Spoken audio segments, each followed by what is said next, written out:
శుభోదయం. ఈరోజు మా బీజేఆర్ కళాశాలలో శుభోదయం. ఈరోజు బీజేఆర్ ప్రభుత్వ డిగ్రీ కళాశాలలో ఒక అవగాహన సదస్సు జరిగిందండి. శ్రీమతి జి వరలక్ష్మి గారు, ఫౌండర్ హెవెన్ హోమ్స్ సొసైటీ, వారు వచ్చి మా విద్యార్థులను ఉద్దేశించి ఎన్నో ఉపయోగకరమైనటువంటి అంశాలను ప్రస్తావించారు. ముఖ్యంగా సాంకేతికత అభివృద్ధి చెందినటువంటి ఈ కాలంలో నేరాల శాతం కూడా అంతే అభివృద్ధి చెందుతుంది. దాంట్లో ఎక్కువగా విక్టిమ్స్ అయ్యేది ఆడపిల్లలే.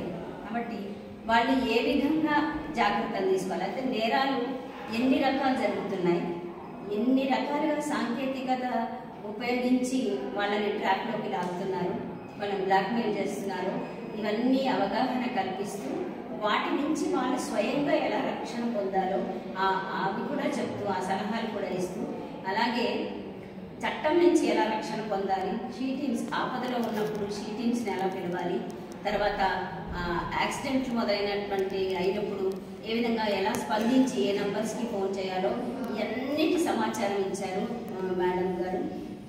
ఇవన్నీ కూడా పిల్లలకి ఎంతో ఉపయోగం. నిజంగా ఆవిడ చేసిన సేవ, చేస్తున్నటువంటి సేవ చాలా గొప్పది.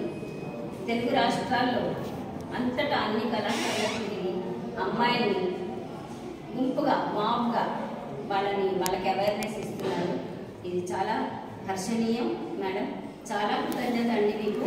ఎందుకంటే ఈ పిల్లలు అందరూ కూడా అందరు ఆడపిల్లలు మీ కూతుళ్ళలాగే అనుకోని మీరు అంటే ప్రతి తల్లి చేయవలసిన పనిని మీరు ఒక్కరు చేస్తున్నారు. ఇది చాలా అభినందనీయమండి. చాలా థ్యాంక్స్ మ్యామ్. మేము చాలా సంతోషంగా ఉన్నాము ఈ ప్రోగ్రాంలో. నమస్కారం. గుడ్ ఆఫ్టర్నూన్ అందరికీ.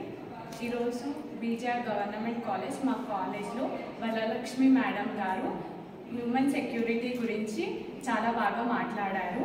మరియు మనం స్ట్రేంజర్స్తో ఎలా ఉండాలి, కొన్ని సిచ్యువేషన్స్లో మనల్ని మనం ఎలా కాపాడుకోవాలో చెప్పారు.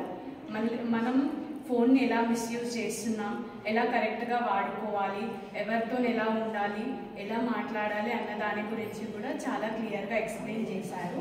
ఈరోజు నాకు చాలా మంచిగా అనిపించింది మేడం క్లాస్ వినడం. థ్యాంక్ యూ మేడం, మాకు ఇలా తెలియజేసినందుకు. Good morning to all. ఇవాళ మా కళాశాలలో జరిగినటువంటి ప్రోగ్రామ్ చాలా ఉపయోగకరంగా ఉంది విద్యార్థినులందరికీ.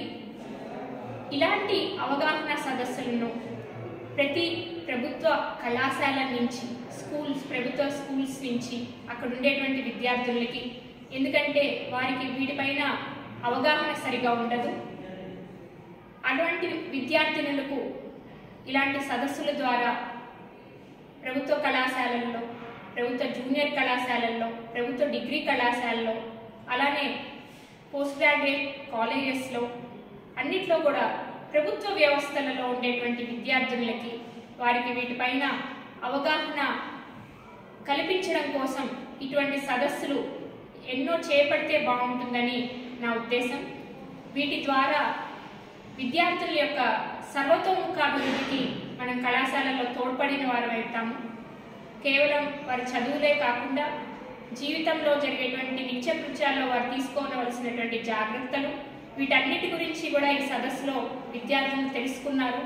బయటికి వెళ్ళినప్పుడు వారు ఎలాంటి జాగ్రత్తలు తీసుకోవాలి, స్పై కెమెరాస్ వలన వాళ్ళు ఎలాంటి ఇబ్బందులను ఎదుర్కోబోతున్నారు, ఎలాంటి ఛాలెంజెస్ వస్తున్నాయి, ఎలాంటి కేసెస్ అరైజ్ అవుతున్నాయి, వీటన్నిటి పట్ల నేడు మా కళాశాలలో వరలక్ష్మి మేడం, శ్రీ పూజ మేడం, శ్వేతా నందిరాజ్ మేడం ఎంతో చక్కగా ఓపికతో వారు విద్యార్థులను ఉద్దేశించి చాలా చక్కగా ఉదాహరణలతో ప్రసంగించి విద్యార్థులందరినీ ఆకట్టుకున్నారు. కళాశాల అంటేనే సర్వతోముఖాభివృద్ధి. I thank Heaven's Home Society Varalakshmi garu for giving me this opportunity to be able to address on the different kinds of cybercrime and address the anti-red eye movement that ma'am has initiated. It is in every girl's dream to be like Varalakshmi ma'am, and it's my opportunity that I get to speak along with her, under her, listening to her, and able to perform so well in my life. And if every girl is confident somewhere in your home, then it's only because of people like Varalakshmi ma'am. So I really want to thank you for your initiative. And I thank Guru Venkatesh garu. When I went and met him, he said, suicide shan avutunnai madam. So we really must do something for the students. So I really thank sir for giving an opportunity to ma'am from the Department of College Rate Education. Thank you so much.